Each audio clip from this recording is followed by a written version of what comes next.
Revenue కార్యాలయాన్ని కూడా తాకట్టు పెట్టి, మీకు కూడా తెలుసు అధ్యక్ష, విశాఖపట్నంలో ఉన్నటువంటి ప్రభుత్వ కార్యాలయాలు, ప్రభుత్వ స్థలాలు కూడా తాకట్టు పెట్టి డబ్బులు తీసుకొచ్చినారు. రేపు రాబోయే భవిష్యత్, రేపు రాబోయే 20 సంవత్సరాల తాలూకా ఈ రాష్ట్ర ఆదాయాన్ని తనఖా పెట్టి అప్పులు తీసుకొచ్చారు అధ్యక్ష. మరి ఈ ప్రభుత్వం వాటిని ఎలా అధిగమించాలి? రాబోయే ఆదాయాన్ని కూడా జగన్మోహన్ రెడ్డి గారు తనఖా పెట్టారు, ప్రభుత్వ ఆస్తుల్ని తనఖా పెట్టారు. మరి ఈరోజు ఈ ప్రభుత్వం చంద్రబాబు నాయుడు గారికి ఉన్న సమర్థవంతమైన నాయకత్వం, తనకున్నటువంటి అనుభవం, తనకున్నటువంటి అపారమైనటువంటి కఠోరమైనటువంటి శ్రమ వలన ఈరోజు ఈ రాష్ట్రాన్ని గాడిలో పెట్టే ప్రయత్నాలు చేస్తున్నారు అధ్యక్ష. ఈరోజు మనం ఎడ్యుకేషన్ అధ్యక్ష, ఎడ్యుకేషన్ నిర్వీర్యం చేశారు అధ్యక్ష. 117 జీవో తీసుకొచ్చి ఈ రాష్ట్రంలో 12,000 పాఠశాలలను మూసేశారు అధ్యక్ష.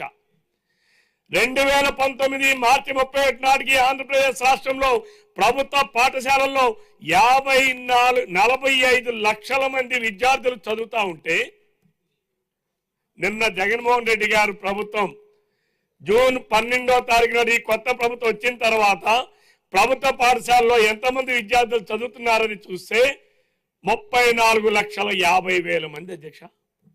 అంటే 10 లక్షల మంది విద్యార్థులు ప్రభుత్వ పాఠశాలల నుంచి ప్రైవేట్ పాఠశాలలకు వెళ్ళిపోయారు అధ్యక్ష. జగన్మోహన్ రెడ్డి గారు అప్పుడు చెప్పాడు అధ్యక్ష, నేనే ఇంగ్లీషుని కనిపెట్టా, నేనే ఇంగ్లీషుని మీ అందరికీ ఇచ్చా, నాడు నేడు పాఠశాలలు చేశా, అన్ని పాఠశాలని అన్ని రంగులు వేయించా, అలానే నేను బ్యాగులు నేనే కొత్తగా ఇచ్చా. అంటే జగన్మోహన్ రెడ్డి గారు బొమ్మ వేసుకొని బ్యాగులు ఇస్తే పిల్లలకి చదువులు వస్తాయా అధ్యక్ష? పాఠశాలలకి 4 రంగులు వేస్తే పిల్లలకి చదువులు వస్తాయా అధ్యక్ష? ఈరోజు మరి జగన్మోహన్ రెడ్డి గారు సమాధానం చెప్పాలి. ఆ రోజు ఇదే సభలో మాట్లాడాడు అధ్యక్ష జగన్మోహన్ రెడ్డి గారు, నేను ఇంగ్లీష్ని పెడతా ఉంటే మీరు ఇంగ్లీష్ని మీరు ఎందుకు ఇచ్చేస్తున్నారు? ఏం మీ పిల్లలు ఇంగ్లీష్ మీడియంలో చదవచ్చు, మీ పిల్లలేమో అమెరికాలో చదవచ్చు, మీ పిల్లలేమో పెద్ద పెద్ద స్కూల్లో చదవచ్చు, పేదవాడికి ఇంగ్లీష్ అక్కర్లేదా అని ఎన్నో ప్రగల్భాలు పలికాడు అధ్యక్ష ఆనాడు జగన్మోహన్ రెడ్డి గారు. మరి ఏమైంది? ఎందుకు పాఠశాలల్లో పిల్లల సంఖ్య తగ్గిపోయిందో జగన్మోహన్ రెడ్డి గారు చెప్పగలరా అని చెప్పి నేను అడుగుతా ఉన్నాను అధ్యక్ష. అధ్యక్ష, ఈ సభ ద్వారా నేను ప్రభుత్వానికి నా చిన్న సూచన అధ్యక్ష, తెలుగు భాష అధ్యక్ష, తెలుగు భాష అంటే అమ్మ భాష అధ్యక్ష. అమ్మ భాషను దూరం చేయడానికి చేసిన ప్రయత్నం గత ప్రభుత్వం 5 సంవత్సరాలు నిర్విఘ్నంగా కొనసాగించింది అధ్యక్ష. నేను ఈ సభ ద్వారా గౌరవ ముఖ్యమంత్రి గారికి నేను మీ ద్వారా సూచన చేస్తున్నాను అధ్యక్ష.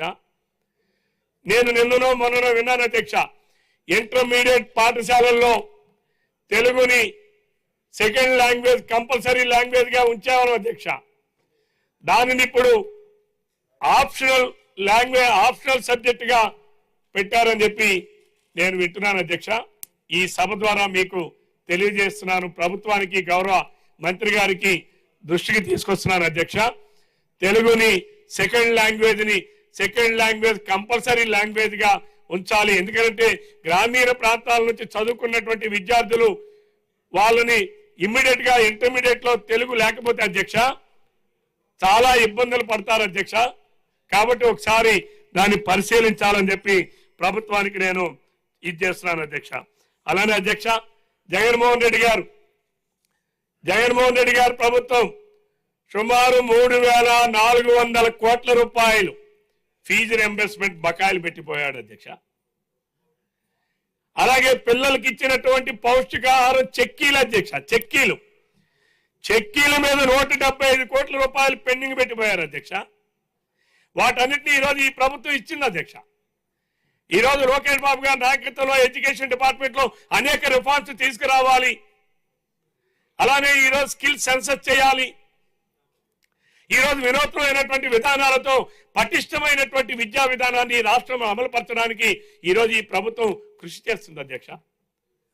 అలానే అధ్యక్ష, ఈరోజు గ్రామీణ ప్రాంతాలు గౌరవ ఉప ముఖ్యమంత్రి గారు మన పవన్ కళ్యాణ్ గారి నాయకత్వంలో ఈ రాష్ట్రంలో అధ్యక్ష 11,000 గ్రామ సభల్ని నిర్వహించి ప్రపంచంలోనే గిన్నీస్ బుక్ ఆఫ్ రికార్డ్స్ లో ఈరోజు నమోదు చేసే కార్యక్రమానికి శ్రీకారం చుట్టినటువంటి వ్యక్తి మన గౌరవ ఉప ముఖ్యమంత్రి శ్రీ పవన్ కళ్యాణ్ గారు అధ్యక్ష. వారికి సభ ద్వారా నేను మనస్ఫూర్తిగా అభినందనలు తెలియజేస్తున్నాను అధ్యక్ష. ఈరోజు వారు చేపట్టిన కార్యక్రమం పల్లి పండుగ కార్యక్రమం. గ్రామాల్లో ఈరోజు ఎక్కడికి వెళ్ళినా సిమెంట్ రోడ్లు, సిమెంట్ రైలు నిర్మాణంతో ఏదైతే తను అనుకున్నటువంటి ప్రజల ఆరోగ్యం మెరుగుపడాలంటే, ప్రజల ఆరోగ్యం బాగుండాలంటే, ప్రజల ఆరోగ్యం మనం ఆరోగ్యం పెంచాలనంటే గ్రామాలన్నీ పరిశుభ్రంగా ఉండాలి. గ్రామాలు పరిశుభ్రంగా ఉండాలంటే పక్కాగా సిమెంట్ రోడ్లు, సిమెంట్ రైలు నిర్మాణం ద్వారా ప్రజల ఆరోగ్య జీవన ప్రమాణాలను పెంచడానికి చేసేటటువంటి ప్రయత్నం అధ్యక్ష. అనతి కాలంలోనే 8 నెలల కాలంలో ఈ రాష్ట్రంలో 4500 కిలోమీటర్ల సిమెంట్ రోడ్ల నిర్మాణం చేసినటువంటి ఘనత ఈరోజు ఈ కూటమి ప్రభుత్వానికి దక్కింది.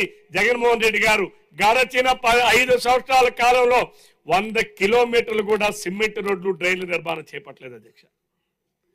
ఈరోజు అంతేకాదు అధ్యక్ష, కేంద్ర ప్రభుత్వం ఇచ్చినటువంటి నిధుల్ని పక్కదారి పట్టించారు అధ్యక్ష.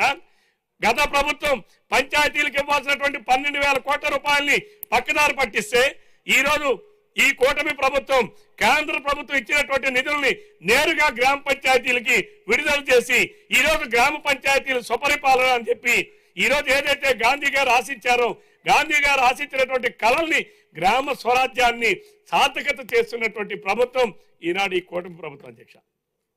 అలానే ఇరిగేషన్ 2తో ముగిస్తాను అధ్యక్ష.